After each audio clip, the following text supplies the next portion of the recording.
La copa de champán se me resbaló de los dedos, el cristal estallando contra el suelo de mármol, mientras las palabras de mi nueva nuera resonaban en la hacienda de los Fernández.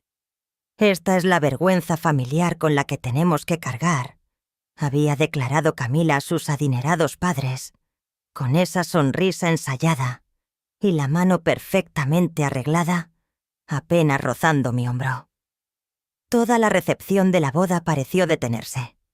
Más de 200 invitados voltearon a observar a la mujer de 55 años con un vestido azul marino discreto. Fue entonces cuando el rostro de Ernesto Fernández se puso tan pálido como la camisa de su esmoquín. Déjame retroceder un poco para que entiendas cómo llegamos a esto, porque, cariño, esta historia apenas se va a poner interesante. Me llamo Elena Morales, aunque la mayoría me dice Elena.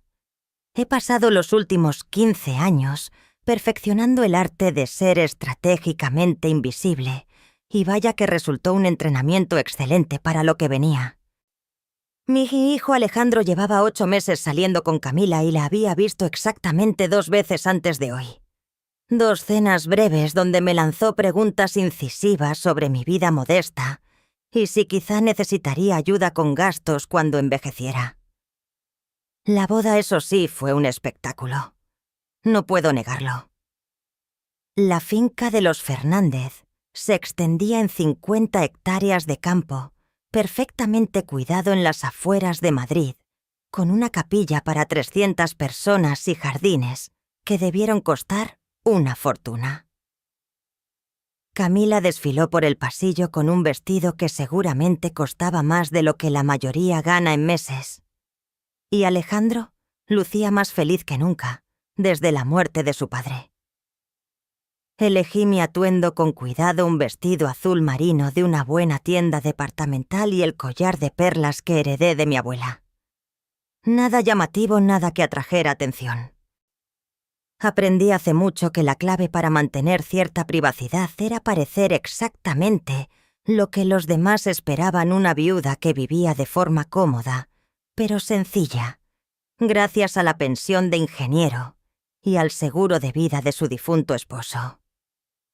La ceremonia fue hermosa, aunque noté cómo la madre de Camila, Teresa, me miraba de arriba abajo, como si no encajara del todo. Pero la recepción fue donde las cosas se pusieron verdaderamente interesantes.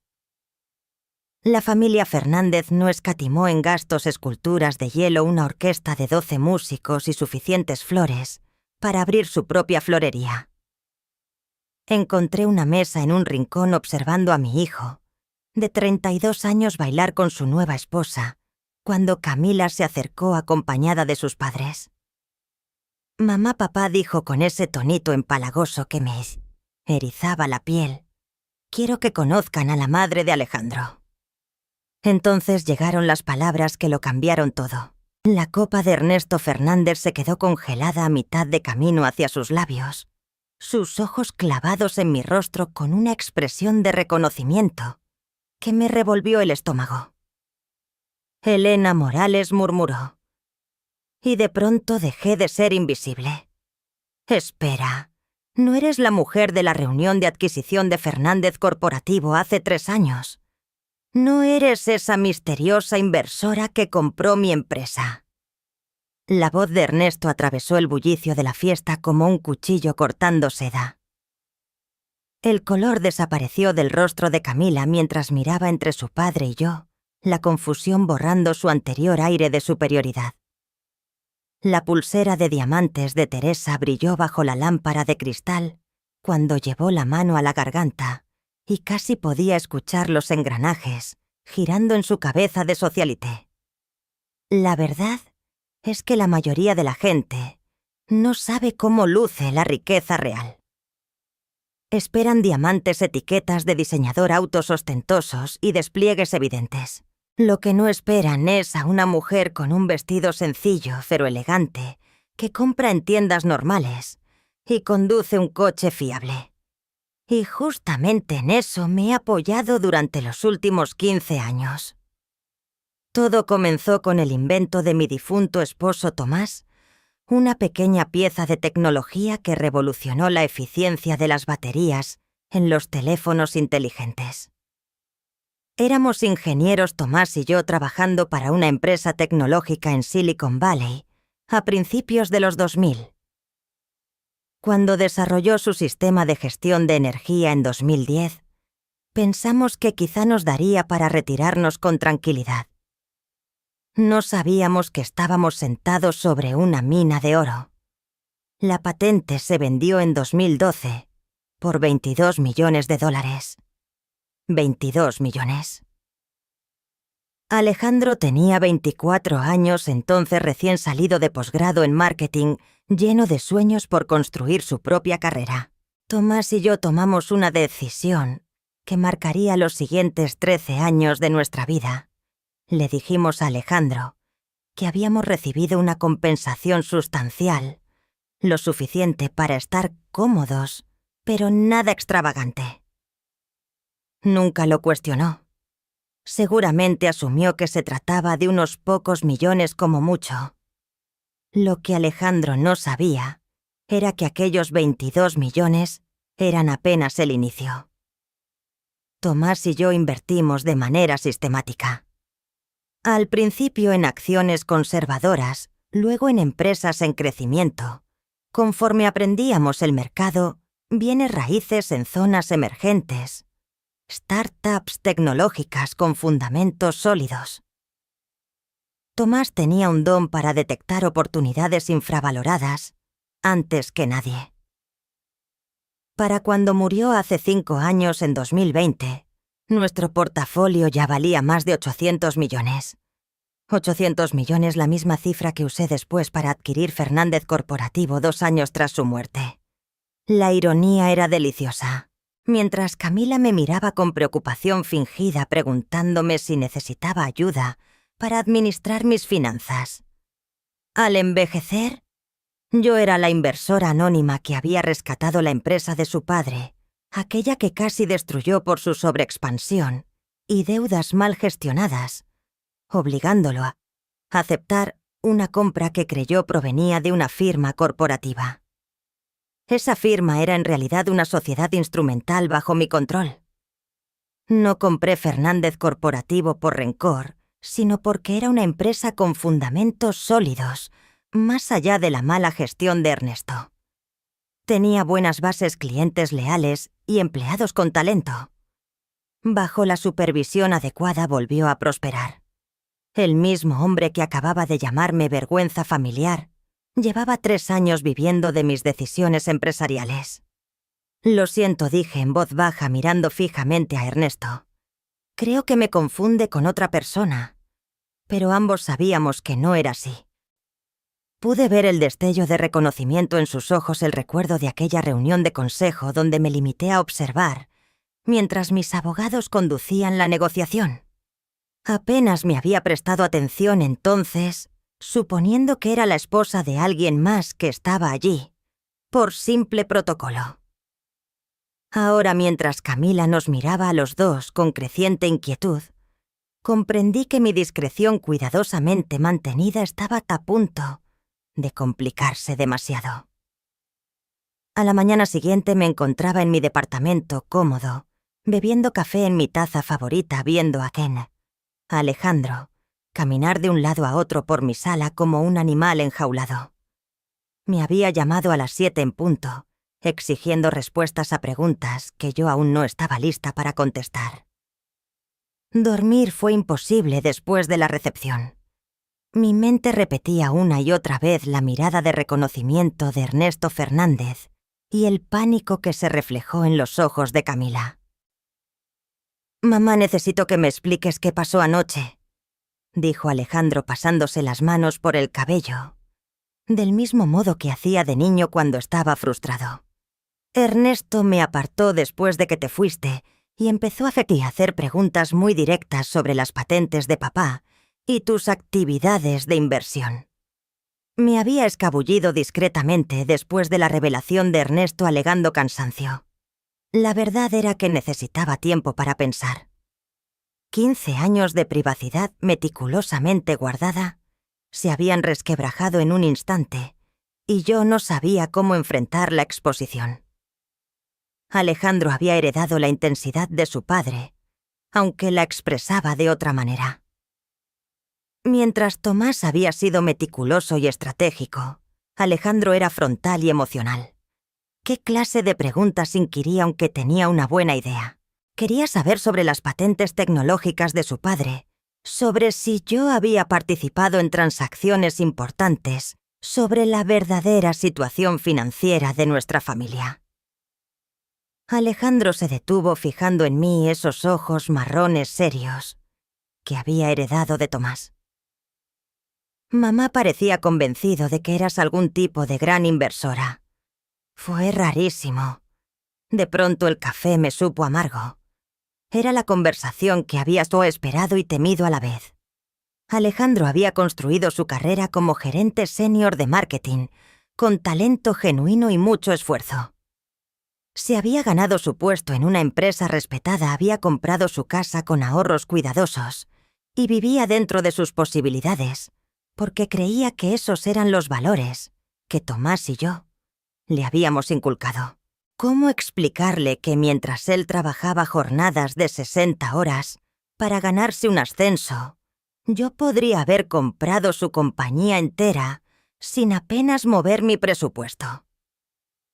¿Cómo confesarle que mientras él ahorraba disciplinadamente para el enganche de su casa, yo administraba un portafolio más valioso que la riqueza de muchos municipios enteros?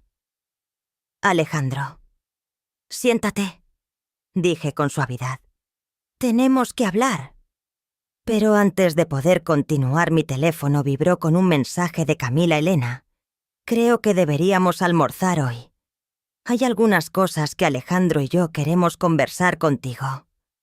Se lo mostré a mi hijo, viendo cómo su expresión pasaba de la confusión a la preocupación. ¿Qué crees que quiera hablar? Yo ya tenía una sospecha bastante clara. Camila no era de las que dejaban un misterio sin resolver, menos aún si olía a dinero de por medio. Probablemente había pasado toda la noche interrogando a su padre sobre sus sospechas y ahora estaba lista para investigar más a fondo.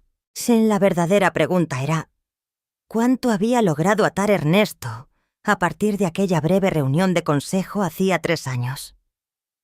Creo, dije con cautela, que tu esposa es más perspicaz de lo que hemos creído.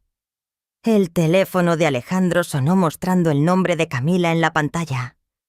Contestó de inmediato y pude escuchar la voz de ella incluso desde el otro extremo de la sala. Radiante, artificialmente alegre, Alejandro cariño, esperaba que pudiéramos almorzar todos juntos hoy. Hay unos asuntos familiares que me encantaría comentar con tu madre, ahora que ya somos oficialmente familia. Cuando colgó Alejandro, me miró con la misma expresión que tenía de adolescente, cuando sospechaba que yo sabía más sobre sus escapadas nocturnas de lo que admitía. Mamá, ¿hay algo que debas decirme sobre las finanzas de nuestra familia fuera de la ventana? Observaba la rutina conocida de los trabajadores rumbo a la oficina, personas con preocupaciones sencillas, plazos, reuniones, horarios. Los envidiaba por su simplicidad, por esos problemas comunes que ahora me parecían lujos. Todo, dije al fin. Necesito contarte todo. Camila llegó al restaurante 45 minutos antes, ya instalada en una mesa de la esquina cuando Alejandro y yo entramos. Había escogido el lugar más caro de la ciudad, lo noté enseguida, y se había sentado en el sitio con la mejor vista de toda la sala. Su melena rubia perfectamente peinada brillaba bajo la luz de la tarde y llevaba un traje de diseñador que reconocí de una revista reciente. Elena, Alejandro, muchísimas gracias por venir, dijo poniéndose de pie para abrazarnos. Su sonrisa era deslumbrante, pero percibí el cálculo en sus ojos verdes al evaluar mi vestido negro sencillo y mis joyas modestas. He pedido una buena botella de vino para celebrar que ahora somos familia. El vino era un Burdeos cuyo precio superaba lo que muchos gastaban en comida durante un mes. Claramente Camila estaba marcando el tono de la conversación con sus expectativas. «Es encantador, querida», respondí, mientras me acomodaba en la silla, aunque quizá un poco ostentoso para un almuerzo familiar. «Oh, no creo que ya haya nada casual en nuestra familia», replicó ella sin dejar de sonreír. Anoche estuve hablando con papá sobre sus experiencias en los negocios y me contó historias fascinantes sobre adquisiciones corporativas e inversores anónimos.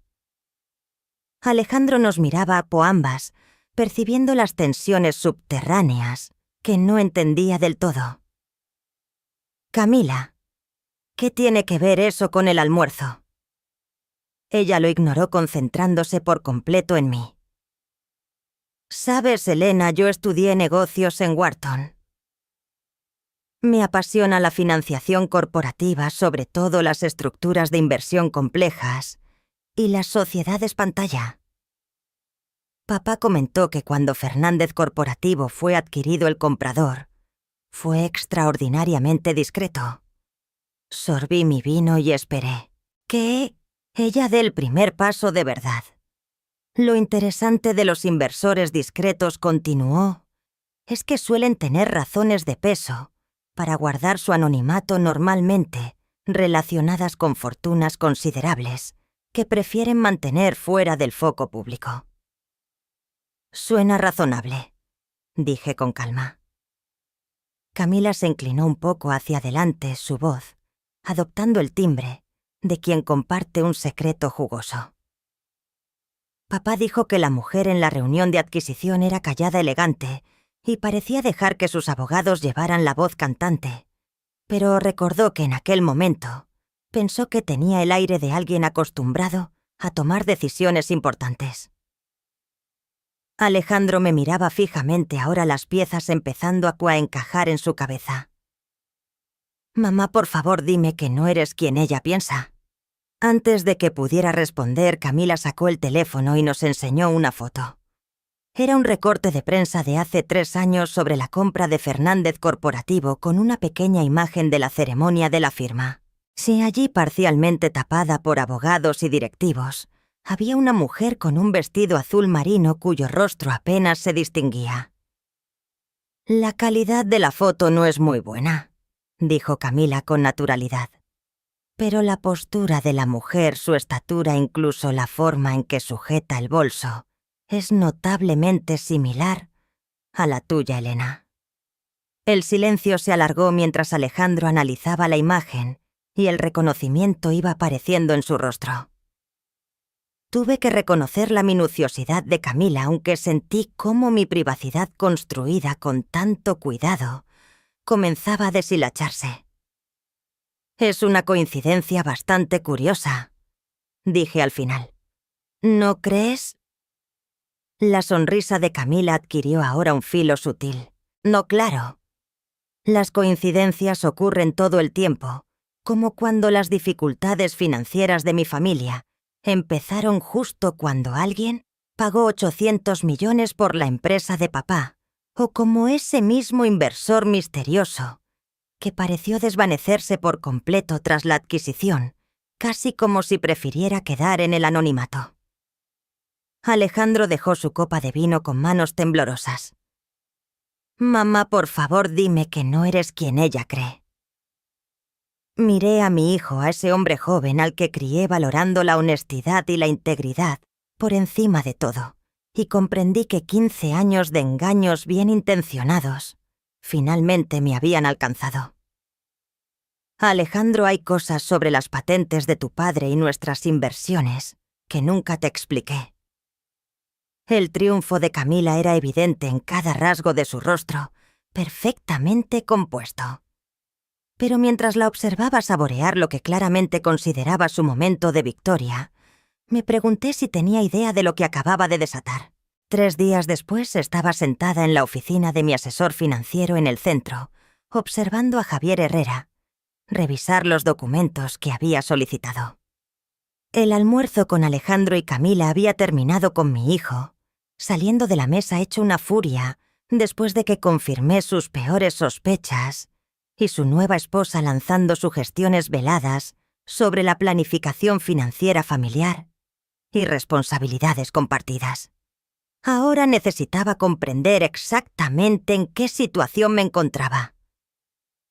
Elena, debo decir que esto es una petición poco habitual, dijo Javier, ajustándose las gafas de montura fina mientras estudiaba el perfil financiero de la familia Fernández desplegado sobre su escritorio de caoba. ¿Por qué ese interés repentino en el trasfondo familiar de tu nuera había llamado a Javier la mañana después de aquel almuerzo desastroso pidiéndole un análisis completo de la situación financiera actual de los Fernández? Lo que descubrí resultó ser más enrevesado de lo que imaginaba porque no caí en cuenta cuando compré Fernández Corporativo de que estaba adquiriendo en la práctica la herencia futura de mi nuera. Las cejas de Javier se alzaron. ¿Tu nuera? La que acaba de casarse con Alejandro. Cuando asentí dejó escapar un silbido contenido. Eso complica las cosas. Muéstrame algo que no sepa. Abrió varios archivos en su ordenador cotejando datos que le había pedido. Vale, repasémoslo cronológicamente. En 2021, Fernández Corporativo afrontaba problemas para atender la deuda de expansión que contrajo en 2019. Ernesto Fernández había sobreextendido la compañía comprando competidores más pequeños, y cuando la economía se apretó, no pudieron atender la carga de deuda. Recordaba bien esa adquisición. Había sido una de mis inversiones más estratégicas comprar una empresa con buenos fundamentos a un precio rebajado por estrés financiero temporal. ¿Qué esperaba la familia entonces? Según los registros financieros que obtuvimos, Camila había ido posicionándose como la sucesora natural de su padre. Había trabajado allí los veranos durante la universidad, completó un MBA centrado en la gestión de empresas familiares y decía a quienes la escuchaban que ella tomaría las riendas tras un período de transición. Las piezas encajaban de una manera inquietante. Así que cuando adquirí la empresa se incorporé una dirección profesional, le arrebaté su camino profesional esperado. Más aún le quité lo que ella concebía como su derecho de nacimiento. Javier sacó otro documento.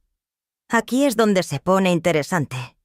He estado siguiendo algunas indagaciones discretas sobre tus actividades de inversión.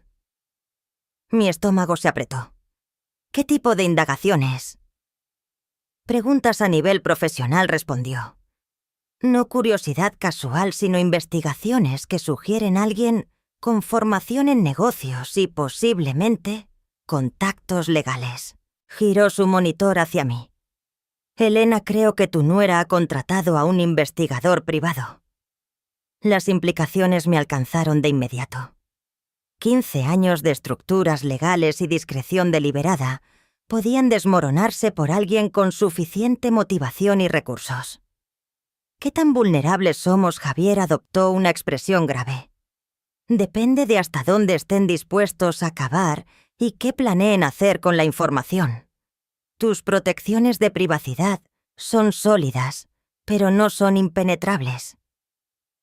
Una investigación decidida con respaldo legal podría tarde o temprano rastrear las estructuras de propiedad hasta mí.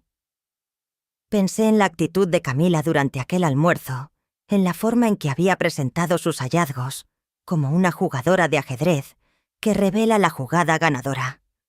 ¿Qué me recomendarías?, pregunté.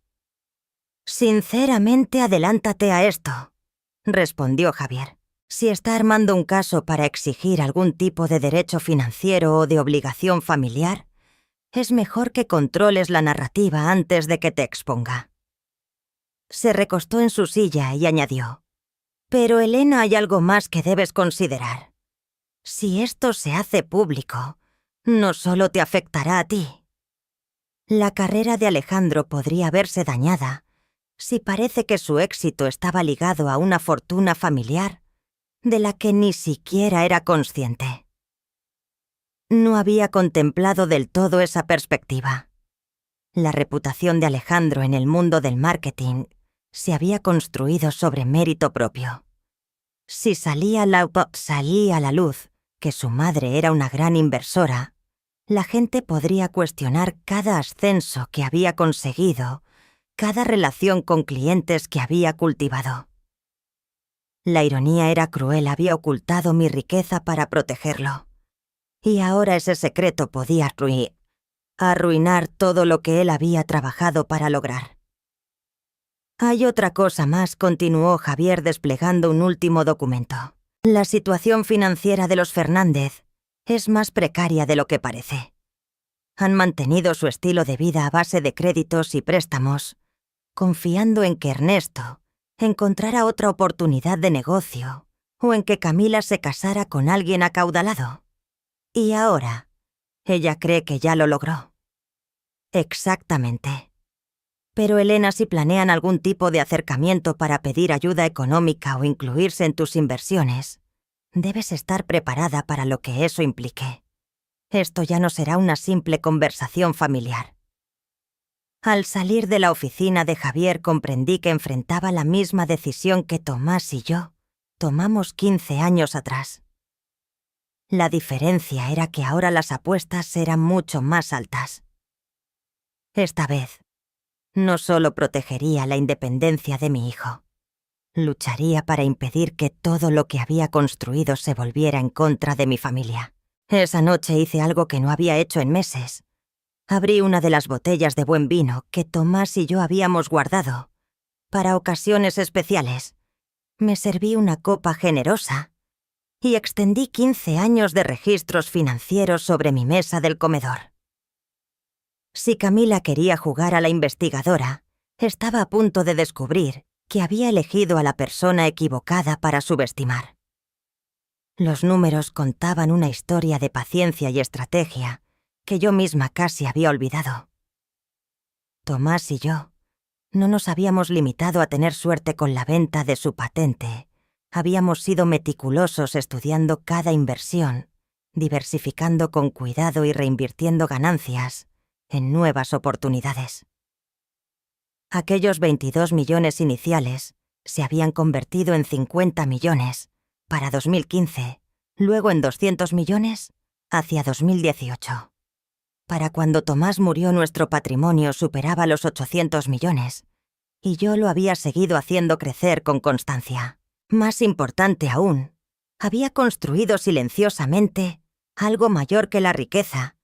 Poseía participaciones significativas en 12 compañías, acuerdos de licencias, sobre 17 tecnologías distintas e inversiones que iban desde energías renovables hasta biotecnología.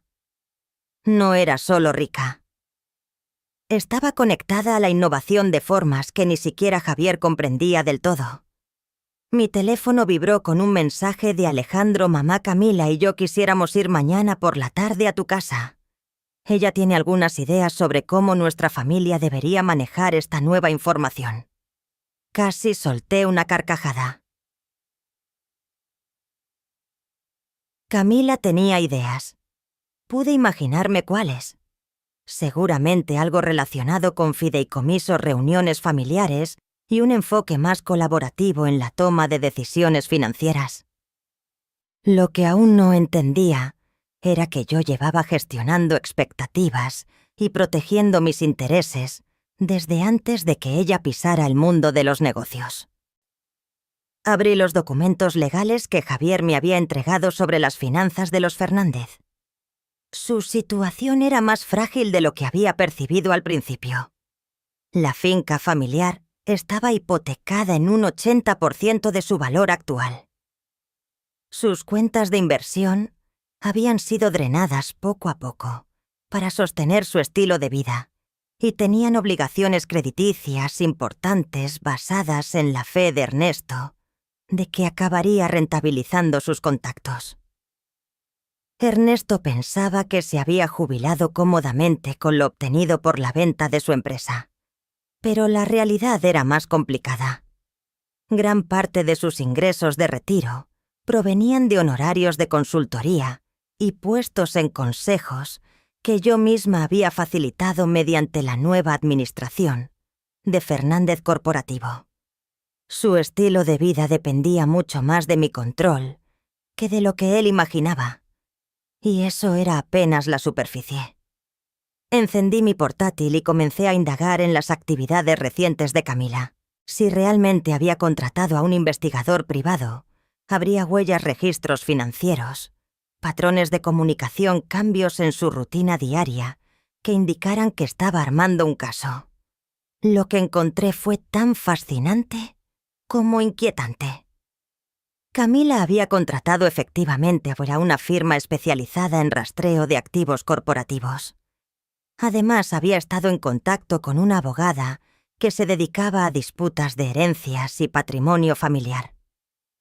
Lo más revelador, había abierto varias cuentas de crédito nuevas en el último mes, seguramente financiando su investigación con la expectativa de que le resultara rentable. No se había casado con mi hijo por amor. Lo había hecho como estrategia de inversión.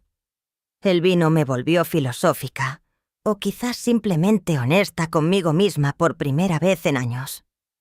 Había pasado 15 años interpretando el papel de viuda discreta feliz, de que todos asumieran que vivía cómoda, pero modestamente, mientras yo levantaba algo mucho más grande.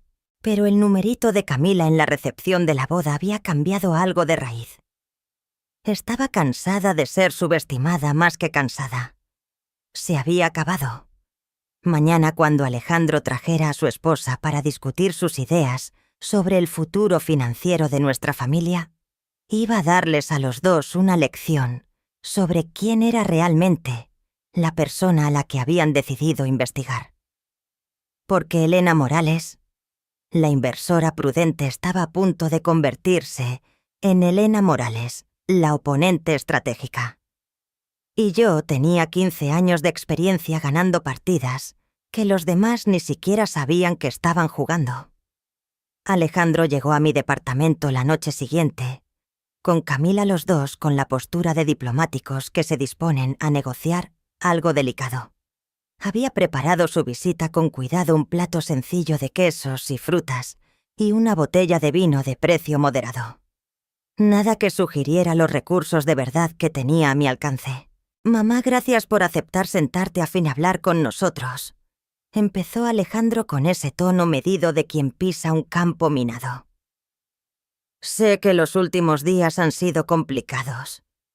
Camila se había vestido para la ocasión con un traje formal y llevaba una carpeta que delataba su formación en negocios, acomodándose en mi sillón como si fuera su despacho.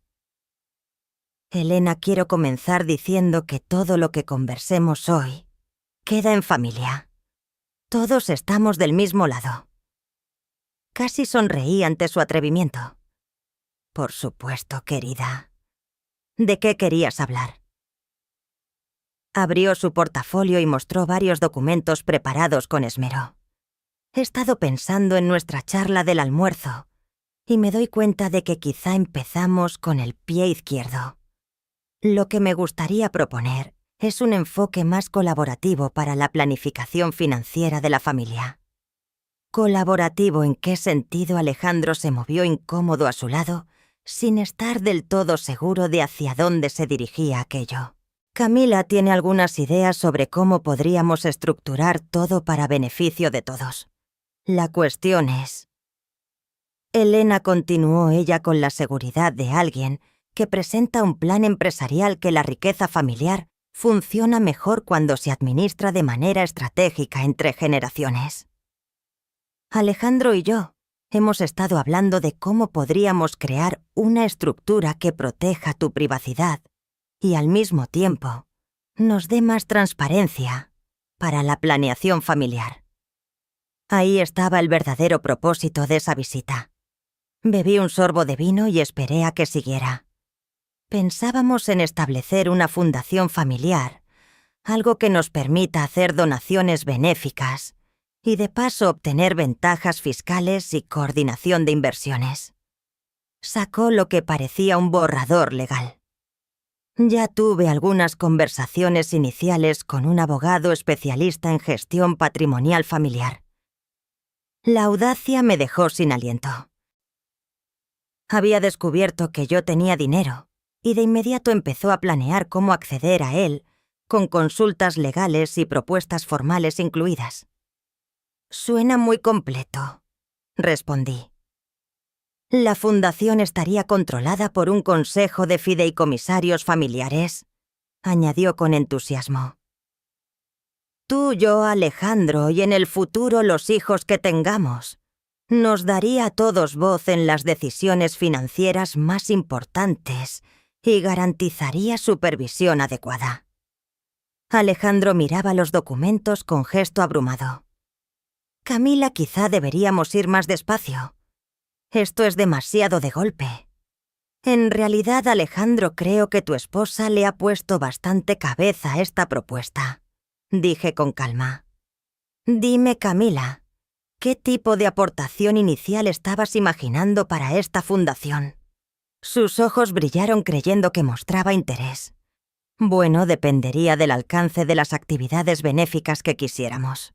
Pensaba que podríamos empezar con algo sustancial, quizá 50 o 60 millones, para establecer credibilidad en la comunidad filantrópica.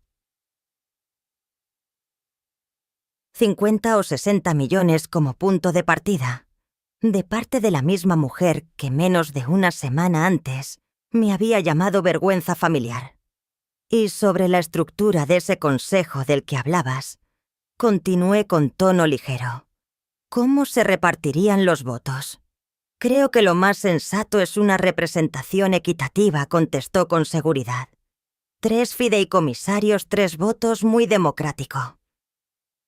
Dejé mi copa de vino sobre la mesa y la miré directamente. «Camila, ¿puedo preguntarte algo con total franqueza?» «Claro. ¿Amas a mi hijo?» La pregunta la descolocó por completo. Miró hasta Alejandro y luego de nuevo hacia mí. ¿Qué clase de pregunta es esa? Una sencilla. ¿Quieres a Alejandro por lo que él es, o amas lo que crees que casarte con él puede darte? El silencio en la sala era eléctrico. Alejandro nos observaba cada vez más nervioso, y la fachada serena de Camila empezaba a resquebrajarse. «Creo que esa es una forma injusta de caracterizar nuestra relación», dijo por fin. «¿De veras?» Me levanté, fui hacia mi estante y saqué una carpeta que había preparado. «Porque tengo información que quizá ayude a Quashat a aclarar las cosas». Volví a sentarme y abrí la carpeta mostrando el informe que Javier había elaborado sobre las actividades recientes de Camila. Su rostro perdió el color al reconocer algunos de los documentos. «Aquí están los registros de tus comunicaciones con la agencia privada de investigaciones Asencio durante las últimas 2 semanas», dije con calma. «Al parecer los contrataste para indagar en estructuras corporativas y rastrear inversores anónimos. Muy caro por lo que veo». Alejandro miró a su esposa con incredulidad creciente. «Camila, contrataste investigadores privados». «No es lo que parece», respondió rápido. Solo intentaba comprender mejor la situación financiera de nuestra familia. «Estabas armando un caso», corregí. «Estos documentos muestran que también consultaste con Bufete Herrera en asociados especialistas en disputas patrimoniales y retos a fideicomisos». Saqué otro papel. «Y esto es interesante, abriste 3 cuentas de crédito nuevas en el último mes, endeudándote contra las mejoras económicas que esperabas obtener de la familia». Es una suposición bastante atrevida. Camila estaba perdiendo el control, ahora su compostura, cuidadosamente ensayada, se había desmoronado. «Elena, tienes que entender. Solo intentaba proteger los intereses de nuestra familia. Si existen activos importantes, debemos planificarlo bien». «¿Los intereses de quién exactamente?», pregunté. «Porque según este perfil financiero que Javier preparó, la situación de tu familia es bastante más precaria de lo que han dejado ver». Esparcí varios documentos sobre la mesa de centro. La finca de tus padres está hipotecada en casi un 80% de su valor. Sus cuentas de inversión se han ido vaciando para mantener un estilo de vida desde que tu padre perdió Fernández Corporativo. La mayor parte de sus ingresos actuales proviene en realidad de los acuerdos de consultoría que yo he sostenido a través de la nueva administración de la empresa. Alejandro revisaba los papeles y su rostro pasaba de la confusión al enfado hasta llegar a una especie de desgarro. «Mamá, ¿cómo sabes todo esto?» «Porque Alejandro, cuando alguien intenta investigarme, yo también investigo de vuelta. Y lo que encontré es que la familia de tu esposa ha estado viviendo de tiempo prestado y de dinero prestado los últimos 3 años. Camila recuperó la voz, aunque temblorosa. Eso no cambia el hecho de que ahora somos familia, que deberíamos trabajar juntos en lugar de enfrentarnos. Tienes toda la razón, dije poniéndome de pie y mirando por la ventana. Deberíamos trabajar juntos. La pregunta es, ¿en qué tipo de trabajo estabas pensando tú? Me giré hacia los dos. Porque lo que creo que pasó es que descubriste que yo tenía dinero y de inmediato empezaste a planear cómo acceder a él. No cómo contribuir, no cómo ayudar a gestionarlo, sino cómo reestructurarlo para tener control sobre las decisiones de gasto. «Eso no es justo», protestó Camila. «No lo es, saqué un último documento de la carpeta. Esta es la transcripción de una llamada que tuviste con tu compañera de universidad 3 semanas antes de conocer a Alejandro. En ella mencionas literalmente que estabas harta de salir con hombres que no podían ofrecerte seguridad financiera y que buscabas a alguien de una familia estable con buenas perspectivas a futuro». El silencio que siguió fue absoluto. Alejandro miraba a su esposa como si nunca la hubiera visto antes. Y Camila tenía la expresión de quien calcula lo rápido que puede huir de una conversación. «Alejandro», dije suavemente, «creo que necesitas preguntarte si la mujer con la que te casaste es la persona que pensabas». Pero incluso mientras lo decía entendí que esta confrontación era solo el inicio. Camila Fernández no era del tipo que se rendía fácilmente, y yo acababa de mostrarle exactamente cuánto había en juego. «¿Y ahora qué sucede?», preguntó Alejandro en voz baja. Lo miré a ese hombre al que había criado para valorar la honestidad y el trabajo duro, y tomé una decisión que cambiaría nuestras vidas. Ahora vamos a descubrir de qué está hecho cada quien. Las siguientes 2 semanas pasaron en un silencio calculado. Alejandro volvió temporalmente a su apartamento, diciéndome que necesitaba tiempo para asimilar todo y descifrar qué era real ya. Camila había salido de mi casa aquella noche como un huracán, pero no antes de dejar claro que consideraba nuestra charla una declaración de guerra. Resultó ser más peligrosa de lo que había anticipado.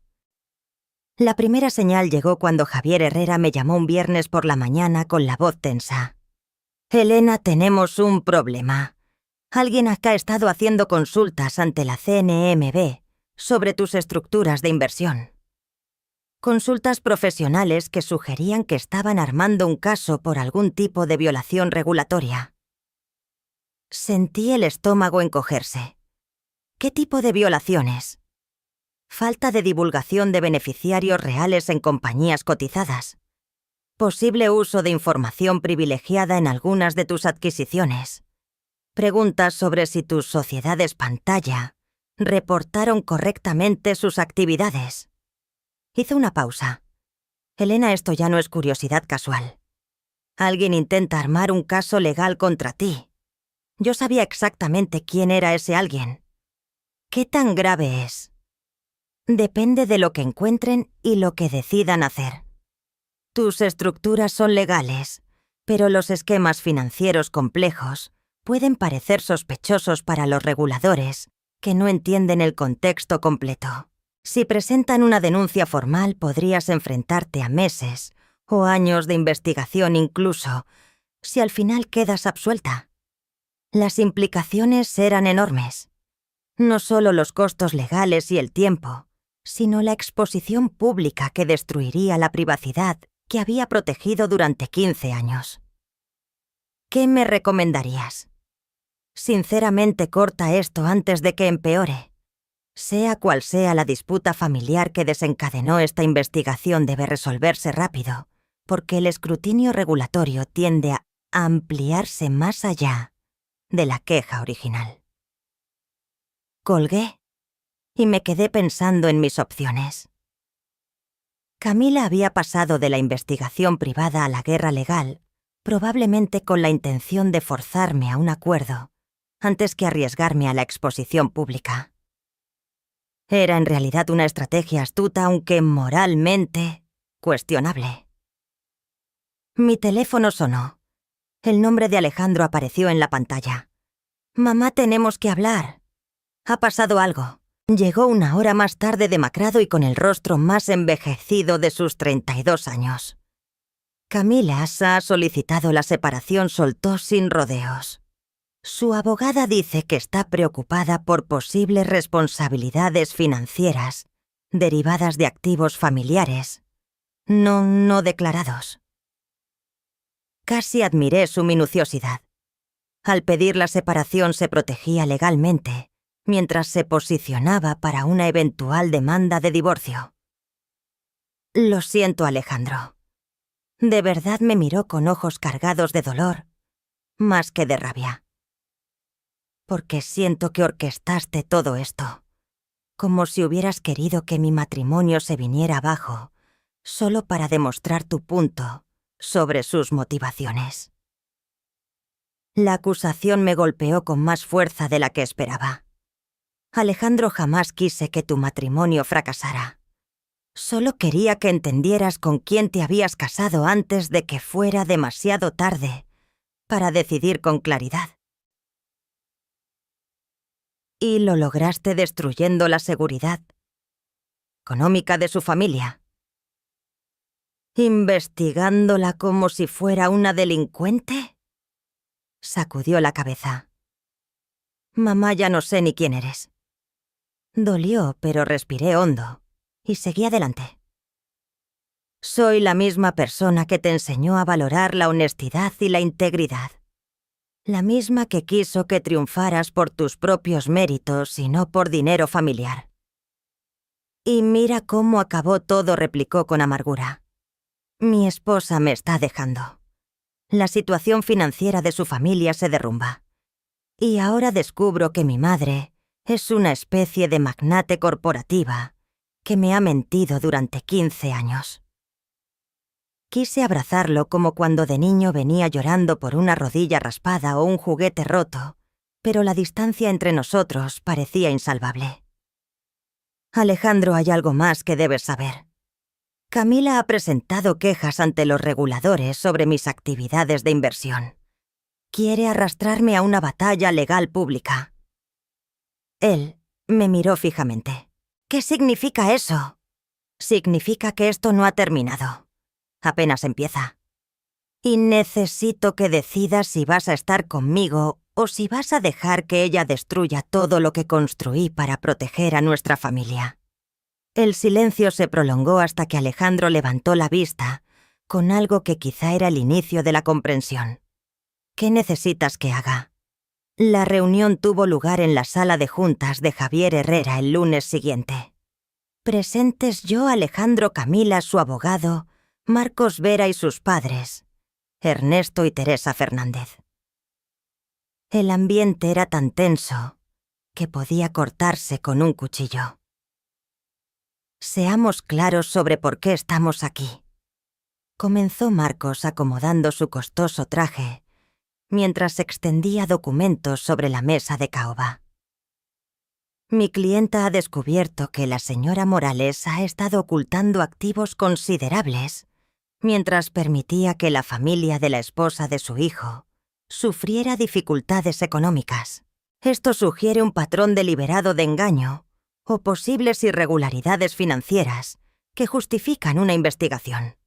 Javier, sentado a mi lado, contestó con calma.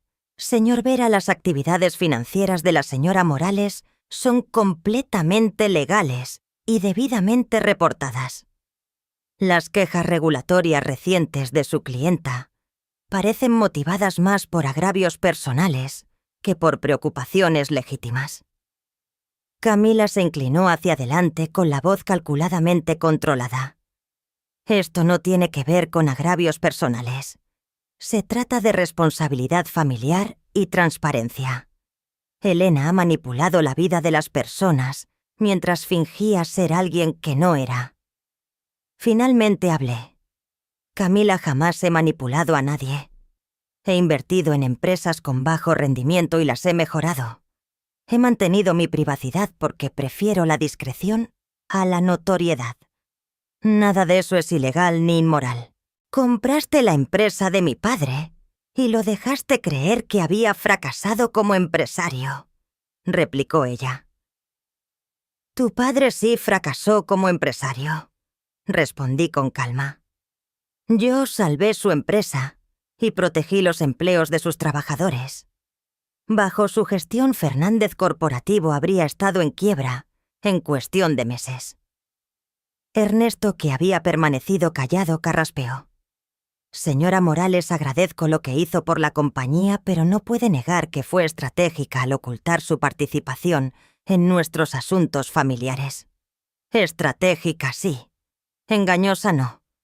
Ustedes nunca preguntaron por mis inversiones y yo no tenía obligación de ofrecer esa información.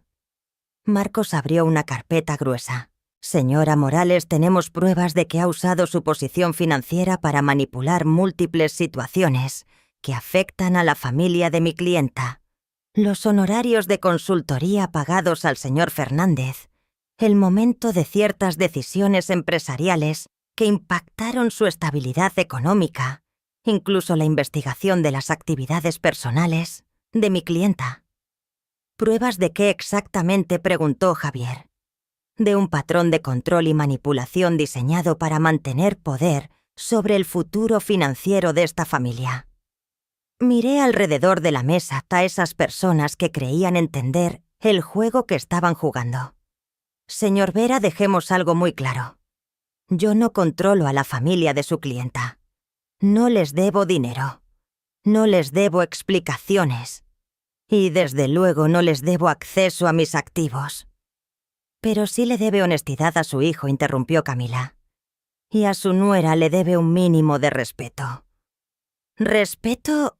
Sentí algo frío instalarse en mi pecho. Tú me presentaste como una vergüenza familiar en tu boda. Contrataste investigadores para husmear en mis asuntos privados. Presentaste quejas regulatorias para intentar forzarme a un acuerdo económico. Y ahora quieres darme lecciones de respeto. El silencio que siguió fue ensordecedor. Alejandro, que había permanecido callado hasta entonces, habló al fin. ¿Qué quieres, Camila? ¿Qué se necesita para poner fin a eso? Ella cruzó miradas con su abogado y luego me observó directamente. Quiero un acuerdo financiero familiar formal, algo que establezca expectativas y responsabilidades claras para todas las partes. ¿Qué clase de responsabilidades?, pregunté. Marcos sacó otro documento. Proponemos una estructura de fideicomiso familiar con gobernanza compartida y políticas definidas de distribución. La señora Morales aportaría una parte sustancial de sus activos al fideicomiso, que sería administrado por un consejo familiar en beneficio de todos los miembros. Casi solté una carcajada ante semejante descaro. Pretenden que ponga mi dinero en un fideicomiso controlado por un comité que incluye a personas que me han investigado y presentado quejas contra mí. Queremos un acuerdo justo que proteja los intereses de todos, insistió Camila. Me levanté y caminé hacia la ventana de la sala de juntas, mirando la calle llena de gente que seguía con su rutina diaria, sin sospechar que 20 pisos más arriba se libraba una guerra financiera. Tengo una contraoferta, dije al fin. Me giré para enfrentar a todos. Camila tiene 72 horas para retirar todas las quejas regulatorias y detener cualquier actividad de investigación. A cambio te daré un acuerdo que permitirá a ti y a tus padres mantener su estilo de vida actual sin más interferencias por mi parte. ¿Qué tipo de acuerdo?, preguntó con cautela Marcos Vera. $5 millones, un pago único. A cambio firmarás que nunca volverás a contactar ni a mi hijo ni a mí. La sala quedó en un silencio absoluto. Alejandro me miraba incrédulo. Mamá, no puedes estar hablando en serio. Pero sí lo estaba. Había puesto sobre la mesa 5 millones para apartar a personas tóxicas de nuestras vidas, de forma definitiva. Y por las caras alrededor, todos empezaban a comprender lo firme que era mi decisión de proteger lo que realmente importaba. 5 millones, repitió Camila despacio, como probando cómo sonaban las palabras. Y nunca volver a hablar con Alejandro. Exacto. Vi en los ojos de Marcos que ya estaba haciendo los cálculos. 5 millones eran más de lo que su clienta lograría ganar en un litigio, y sin el riesgo de años de juicios inciertos. Señora Morales, es una oferta generosa, pero parece más bien diseñada para romper un matrimonio que para resolver un conflicto familiar. Señor Vera, ese matrimonio ya estaba roto. Yo solo estoy ofreciendo pagar por un final limpio, en lugar de uno sucio. Alejandro se levantó de golpe. Mamá, basta. Ya basta los dos. Estamos negociando el precio de mi matrimonio como si fuera una transacción comercial. ¿Y acaso no lo ha sido siempre?, pregunté suavemente. Se giró hacia Camila con una voz cargada de un dolor que me desgarró. Camila, necesito que me contestes algo con honestidad. ¿Te casaste conmigo porque me amabas o porque pensaste que venía de una familia con dinero? El silencio se extendió casi un minuto entero. Alejandro, esa no es una pregunta justa, respondió al fin. Es la única que importa. Vi en el rostro de mi hijo cómo esperaba una respuesta que nunca llegó. Y en ese silencio, 15 años de discreción financiera, de secretos y de decisiones como madre, se cristalizaron en una sola claridad. 5 millones, repetí mirando directamente a Camila. Además, arreglo para que tus padres conserven su casa y que tu padre mantenga su puesto de consultor en Fernández Corporativo. Tú firmas los papeles y desapareces de nuestra familia. Y si me niego, sonreí. Por primera vez en todo este proceso, era una sonrisa auténtica. Entonces, no recibes nada. Tus padres pierden la casa. Tu padre se queda sin ingresos y pasas los próximos años en pleitos legales que te costarán mucho más de lo que podrías ganar. Marcos susurraba con urgencia al oído de Camila, explicándole seguramente la realidad matemática de la situación. 5 millones seguros contra años de pleitos caros, con un resultado incierto. Necesito tiempo para pensarlo, dijo Camila. Tienes hasta mañana al mediodía. Después la oferta caduca y enfrentarás las consecuencias de las denuncias que presentaste. Cuando la reunión terminó, Alejandro se quedó atrás, mientras los demás salían. Mamá, ¿de verdad acabas de comprar mi libertad de mi esposa? No, hijo. Solo te di la información que necesitabas para tomar tu propia decisión. Guardó silencio un buen rato.